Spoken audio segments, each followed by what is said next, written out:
Di hari ini, kita akan mempelajari teknik dan rule aktivitas VNV. VNV di sini singkatan dari Verification and Validation ya, Verification and Validation.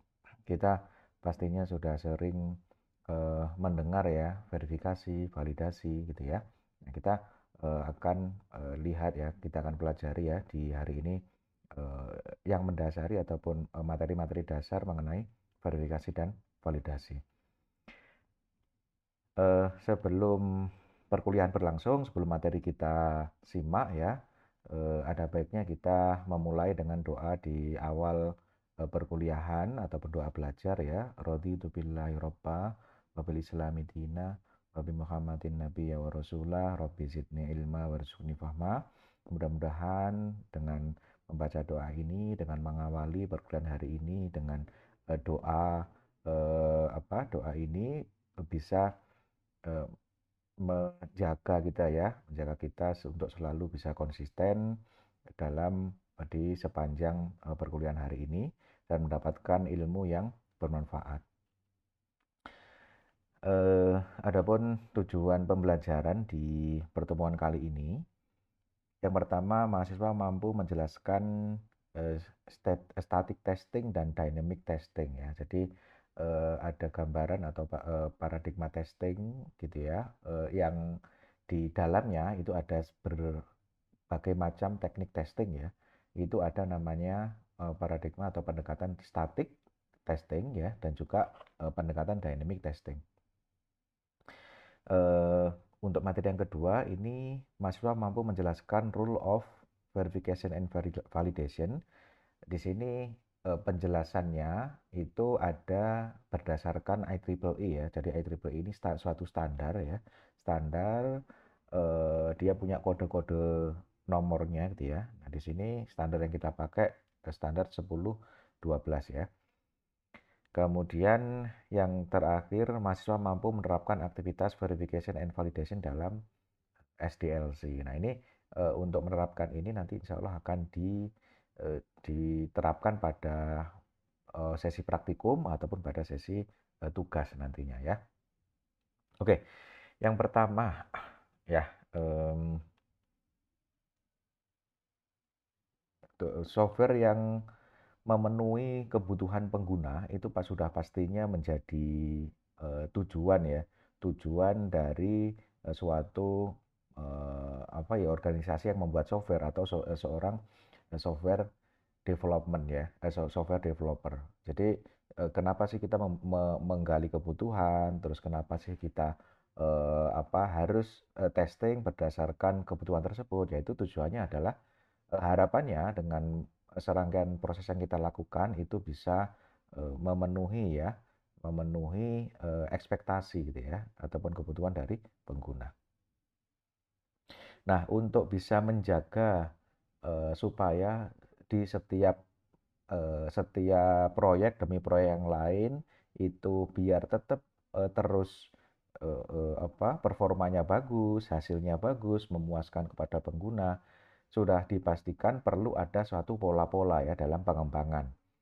Nah, pola-pola dalam pengembangan perangkat lunak, maksud saya itu ya yang kita tahu ya itu sebagai software engineering practices ya.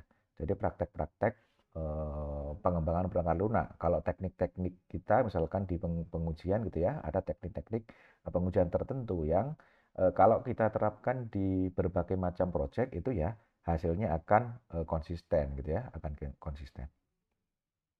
Nah, kalau berdasarkan definisi ya, diantaranya dari Stauffer and Fuji, ini software verification and validation, ya, a system engineering process employing a rigorous methodology for evaluating the correctness and quality of software product through the software life cycle. Jadi software VNV ini metodologi yang bermacam-macam untuk mengevaluasi kebenaran dan juga kualitas suatu software, tetapi dia berada di sepanjang software life cycle, gitu ya. Demikian juga didukung dengan pernyataan oleh Boom ya, software VNV ini is performed in parallel with the software development and not the conclusion of the software development. Jadi aktivitas V&V ini paralel ya, artinya berjalan berdampingan ya dengan software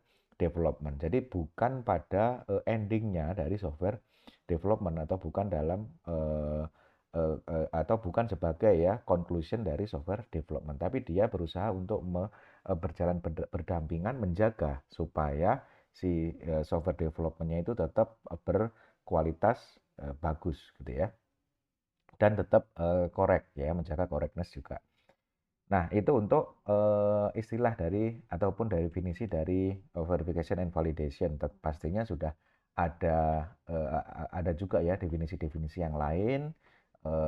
Dua di antara ini nanti mudah-mudahan bisa menggambarkan ya. Jadi verification and validation itu seperti seperti ini gitu kan ya, paralel secara paralel di sepanjang eh, proses pengembangan perangkat lunak. Nah, kemudian di sini kita akan tahu ya di dalam proses proses pengembangan perangkat lunak dan penjaminan kuat perangkat lunak kita ada namanya QA dan QC ya, quality assurance dan juga quality control. Kita sudah sering juga ya QC-nya nih nggak bener misalkan ya.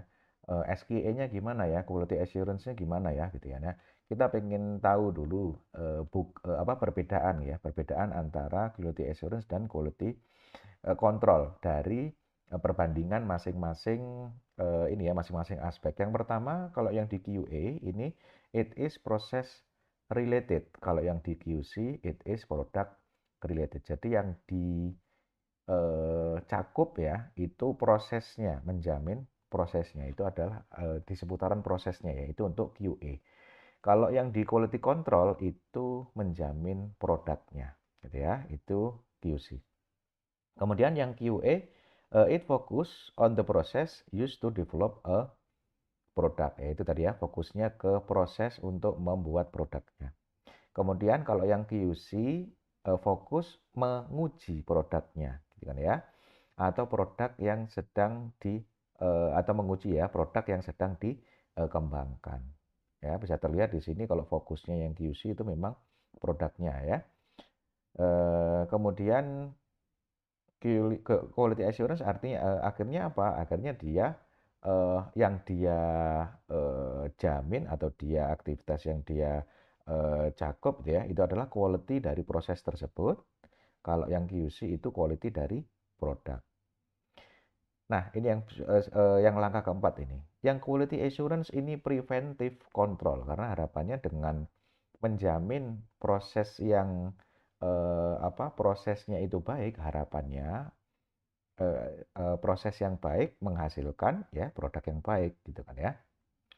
Makanya dia itu preventif ya kalau quality assurance. Kalau quality control ini detektif, artinya ya dia mendeteksi gitu ya, mendeteksi adanya kesalahan-kesalahan pada produknya gitu kan ya. Terus kemudian allegiance is to development, allegiance is not to development. Yang satunya ini lebih lebih condong ke proses development gitu kan ya. Kalau yang di quality control ini tidak ke maksudnya tidak dalam proses alur ataupun siklus proses developmentnya, tapi dia fokusnya lebih ke produk gitu ya. Kita terminologi di sini tahu juga ya tentang QA dan QC.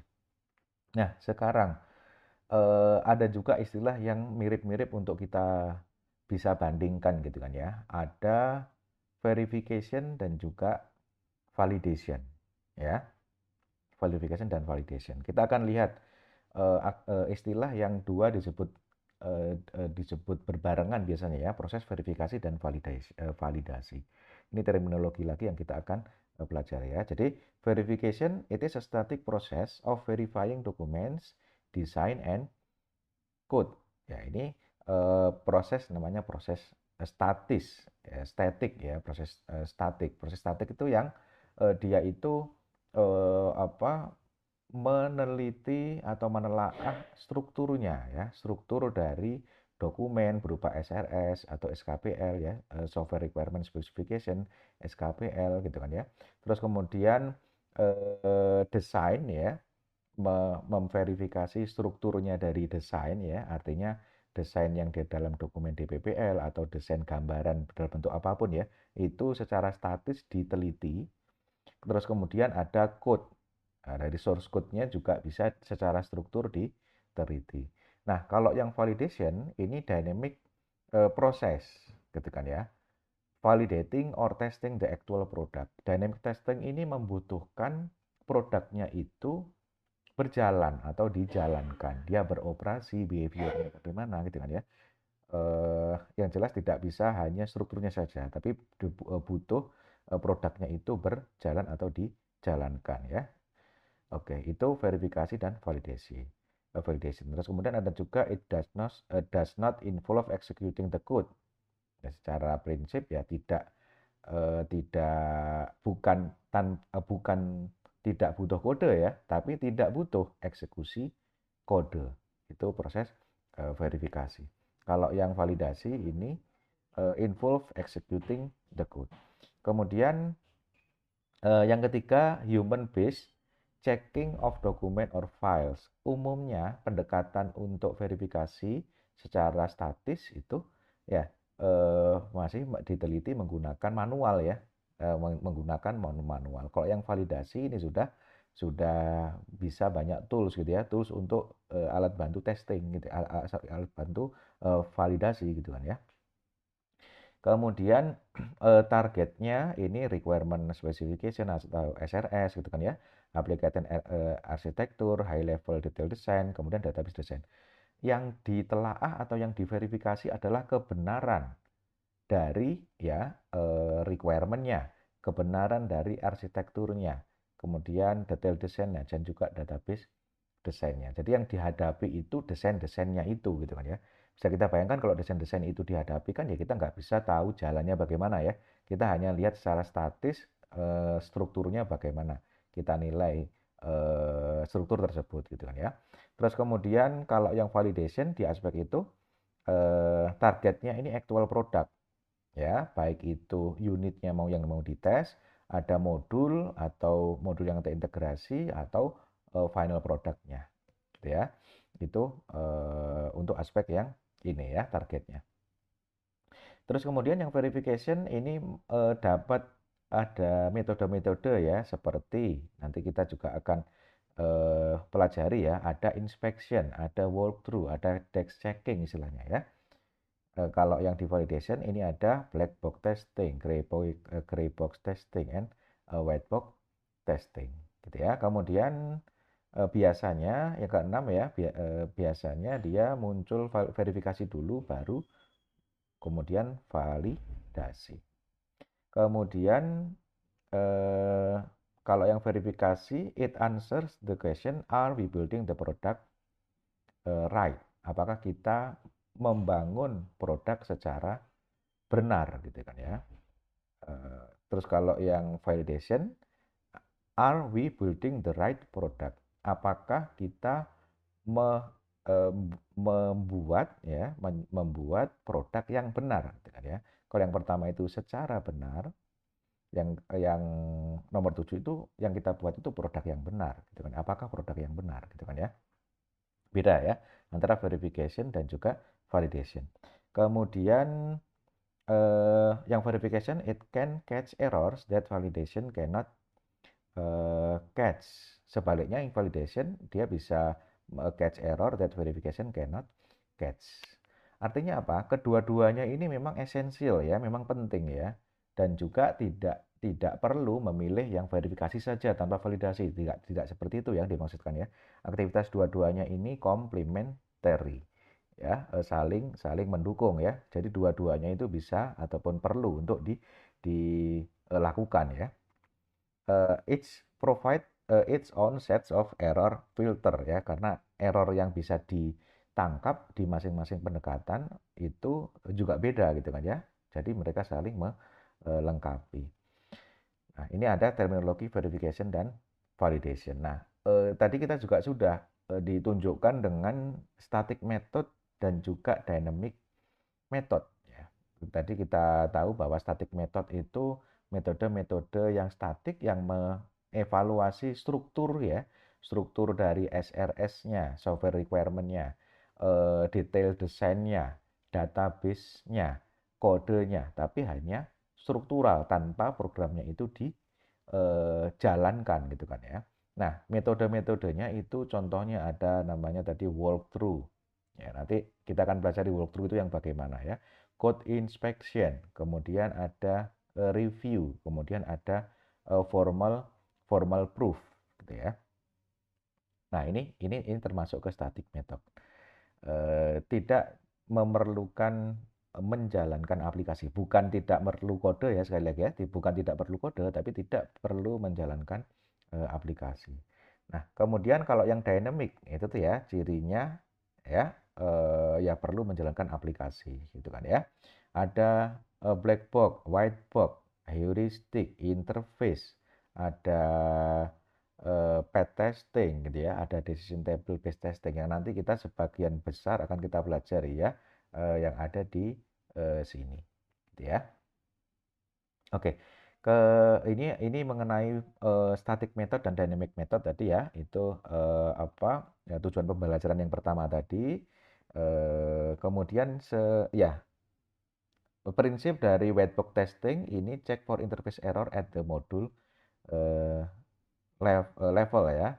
Kalau black box testing ya can also be done at the module level by testing boundary condition and low level function like correctly displaying error message. Nah, ini kita nanti akan juga pelajari ya yang white box itu yang bagaimana, yang black box itu yang bagaimana beserta dengan masing-masing apa subtekniknya ini. Kemudian, nah ini kita masuk ke sub pembahasan yang kedua ya. Jadi bagaimana sih apa ya, peran gitu ya, verifikasi dan validasi di dalam SDLC. Ini sesuai dengan IEEE standar 1012 ya. Jadi analisis atau bentuk analisis yang ada di dalam SDLC itu kan ya, itu ada berbagai macam pendekatan. Yang pertama pendekatan besar maksud saya. Yang pertama traceability ya. Ada banyak teknik-teknik yang masuk ke dalam traceability analysis ya. Apa misalkan dia mau ngetrace dengan teknik tertentu gitu kan ya. Itu tekniknya ada banyak ya di dalam masing-masing atau di dalam traceability analysis ini. Demikian juga dengan masing-masing interface analysis, criticality analysis, hazard dan risk analysis. Ini pendekatannya ada banyak. Ini yang empat ini ada empat pendekatan besar gitu kan ya, atau paradigma besar yang terkait apa aktivitas verifikasi dan validasi. Nah, secara umum kita akan lihat ya, traceability itu pendekatan yang bagaimana sih? It traces each software requirement back to the system requirement established in the concept activity. Jadi dia melakukan pelacakan ya, pelacakan ulang gitu kan ya, atau pencocokan ya dari requirement ya, ataupun dari eh, software requirement dilacak kembali ke sistem requirement ya. Tujuannya adalah untuk memastikan bahwa masing-masing requirement itu sudah memenuhi sistem requirement atau sudah ditulis sesuai dengan sistem requirement-nya dan tidak ada requirement yang tidak berguna atau tidak diharapkan. Di sini juga diharapkan requirement yang apa menjadi turunan gitu kan ya. Requirement yang menjadi turunan dari requirement yang lain ini juga konsisten ya, konsisten dengan tujuan awal requirement. Jadi di sini pendekatan yang apa traceability analysis ini melacak requirement dengan hubungannya dengan sistem requirement ya. Jadi software requirement ini dilacak hubungannya dengan sistem requirement. Terus kemudian ada requirement yang merupakan turunan dari requirement yang lain juga dilacak. Requirement yang eh, dihasilkan itu dipastikan juga sesuai ya dengan sistem requirement. Ini traceability analysis. Pendekatannya Anda juga bisa eh, googling ya, contoh traceability analysis, teknik-tekniknya apa saja gitu kan ya. Bisa dicari di sumber-sumber yang lain. Kemudian yang interface analysis ya, interface analysis. Ya. Eh, Suatu requirement itu ketika ditulis itu bisa eh, bisa ada muncul interface-interface atau muncul apa ya istilahnya? Apa sih yang bisa melengkapi requirement ini? Prasyarat ya, prasyaratnya gitu ya. Jadi misalkan eh, suatu requirement gitu ya, detailed examination of the ya. Jadi misalkan satu requirement itu dia membutuhkan eh, hardware tertentu gitu kan ya. Jadi sistem harus bisa mendeteksi detak atau denyut jantung pasien gitu ya. Itu berarti interface dari requirement tersebut itu apa? Oh, berarti harus ada hardware, sensor, detak atau denyut nadi atau detak jantung tadi gitu kan ya. Nah, itu interface analisis. Ya, interface analisis. Apa saja sih yang dibutuhkan dari suatu kalimat requirement itu gitu kan ya. Interface-interface yang ada di situ itu apa saja, itu namanya interface analisis. Ada juga banyak teknik ya, teknik-teknik yang ada di dalam pendekatan interface analisis. Kemudian juga criticality analysis ya, criticality analysis. Ini berangkat dari bahwa kalau requirement ini dikombinasikan antara satu dan yang lain, itu bisa jadi requirement-nya itu ada criticality gitu kan ya. Ya, misalkan tentang safety gitu kan ya, tentang safety. Eh, ada satu atasan gitu ya.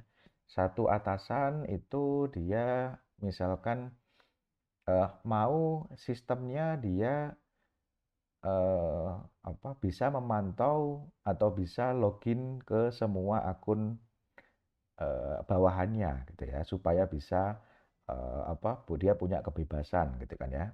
Si atasannya punya requirement seperti itu.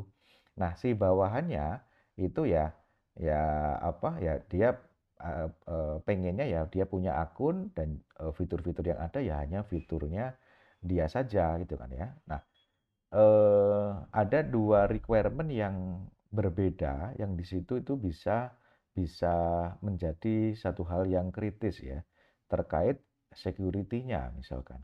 Nah, memang benar si atasan itu butuh sesuatu yang misalkan nih karyawannya lupa gitu kan ya, lupa dia mau eh, memproses sesuatu sehingga alur kerja bisnisnya itu terhambat.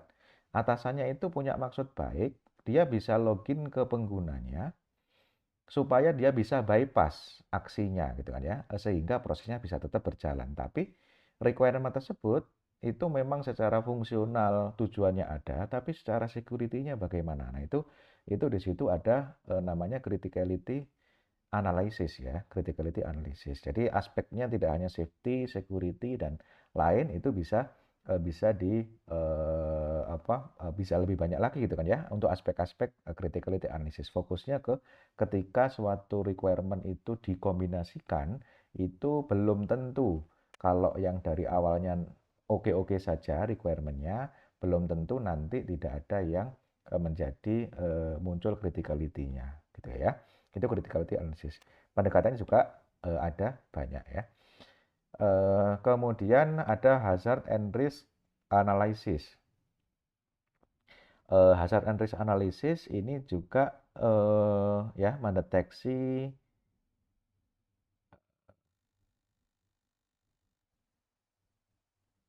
ya di sini ada pengukuran ya, ada pengukuran aktivitas yang untuk mendeteksi hazard itu kan potensi bahaya ya, potensi bahaya dan juga risiko.